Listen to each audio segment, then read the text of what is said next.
addiction. Millions of millennials and Gen Zers are obviously addicted to social media today, and this will only be passed on to their kids, but in a much grander way. Because coupled with the fact that many children are now handed an iPad at the age of 1 or 2 to silence them or make them stop crying, and you have a recipe for absolute disaster in the next generation. A completely virtual society with our entire dopamine system rewired. But not only are members of Generation Alpha having their consciousness completely rewired, they're also more likely to have a nihilistic view of the world. Inspired by Nietzsche, Nolan Gertz, the author of Nihilism and Technology, argues rather persuasively that digital advancements are amplifying a state of passive nihilism, where individuals adopt a sense of profound resignation and basically give up on life. In his own words, in everyday usage, nihilism is taken to mean something roughly equivalent to the expression "who cares?" In other words, when we say that someone is a nihilist, we mean that this person is someone who does not care and someone who believes that in general no one else cares either. Which is a worrying prospect, concerning as the world calls on Generation Alpha to sit up and take action, to deal with all the issues coming their way. A potential World War III, homelessness, giant wealth inequality, they'll just respond with a nonchalant shrug of shoulders and an exacerbated sigh. Which also ties in with the concept of anomie,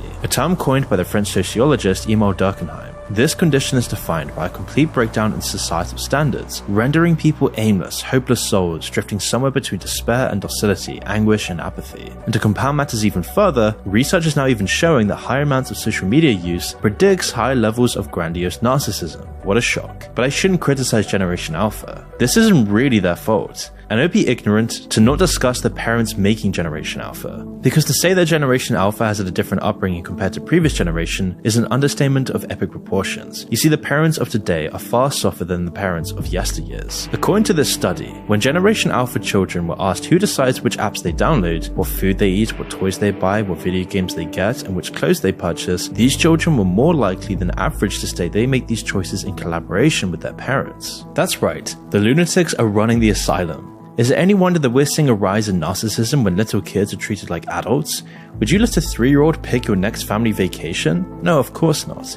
But sadly though, it seems that more and more parents are actually open to this idea. And if parents are more concerned with being friends with their kid, rather than being first and foremost strong, stable role models, then what hope is there for humanity? This type of parenting is known as permissive parenting, and studies clearly show that absolutely nothing good comes from this approach to raising children. Children raised by permissive parents are prone to developing an inflated sense of entitlement, and this sense of entitlement can result in increased anxiety, a greater propensity for engaging in dishonest practices, and an unwillingness to accept constructive criticism. Permissive parenting has also been linked with the development of the aforementioned narcissism in children, due to the fact that they learn that they will receive rewards irrespective of their actions. Consequently, these children are motivated by the pursuit of admiration and validation from others, rather than adhering to moral principles. According to several research studies, children who lack parental control exhibit lower levels of self-regulation, leading to increased aggression and behavioral issues. Additionally, these children tend to form associations with deviant peers and engage in delinquent behavior. Moreover, they face greater challenges in showing respect towards others. When parents are permissive, the child doesn't just pay a price,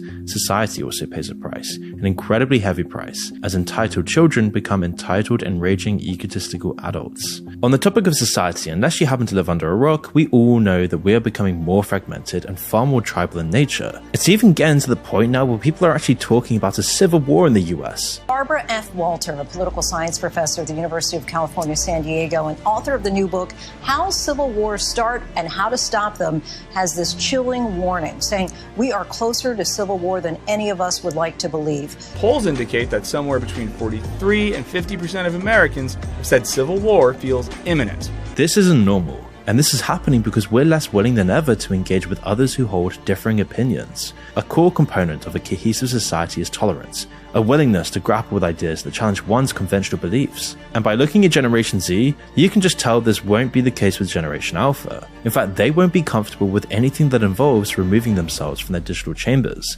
Take friendship, for example. Humans are social beings. We're wired to want friends and community. It's essential to our happiness. That's why in 1990, only 3% of Americans said they had no friends. It was so rare. But today, that number is 12% and growing. In a decade from now, it could be higher than 20%. This ties in with the point that I discussed earlier. You see, with each generation becoming more and more reliant on tech, and the more time we spend on devices, the less time we have to actually spend on other things, like developing friendships. It is quite possible that millions of Generation Alpha kids will grow up to be adults without a single friend, not a single person to turn to in a time of crisis. Along with leading friendless lives, this will also time with leading sexless ones too.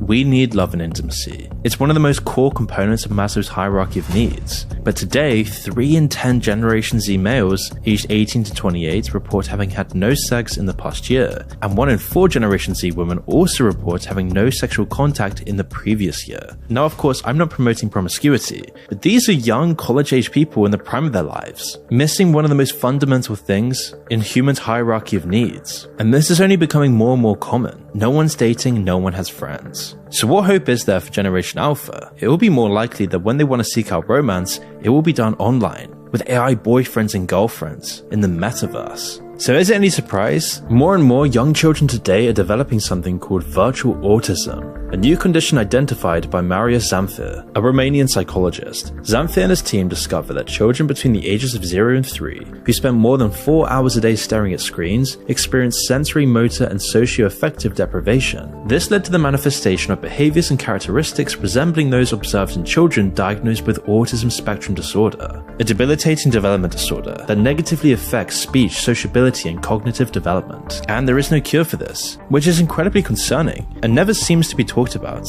That's why Generation Alpha will likely be dumber, sicker, lonelier, and more isolated than any other generation in history. I mean, Generation Z is already ridiculously anxious and depressed. Something must be done to revert this path we're going. The more and more we turn away from beliefs and traditions that serve previous generations, marriage, community, true friendships are just being replaced by artificial versions of this. Real food replaced by highly processed, nutrient-deficient Frankenfoods. Outdoor activities replaced by online ones. Active lifestyles traded for sedentary ones. Real-world romance replaced by OnlyFans and a box of Kleenex tissues. The influence of family members and friends replaced by the influence of influencers.